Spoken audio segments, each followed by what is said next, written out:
We're now 6 days on from the incident here in Bedford, and our thoughts remain with all those who have been affected, especially the injured and the family of the driver who tragically lost his life.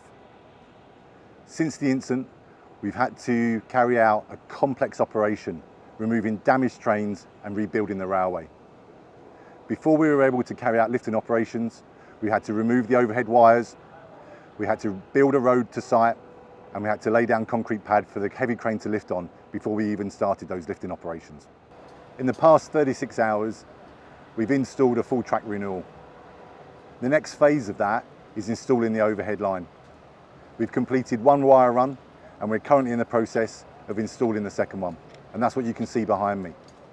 The more tricky part is tonight, when we carry out the more delicate, intricate work, which needs the heat to die down.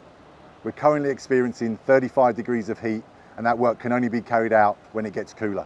We know how disruptive this has been, and we're sorry for the continued disruption this is causing passengers. But we're making great progress, rebuilding the railway to get the railway back safely and as quickly as possible. I wanted to thank the teams working on site in really challenging conditions. It's really hot, and it's going to remain hot for the rest of the job.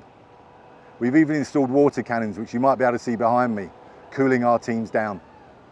But this is a great example of lots of different teams coming together, operating as a system, rebuilding the railway and getting the railway handed back as quickly as possible. We're nearly there.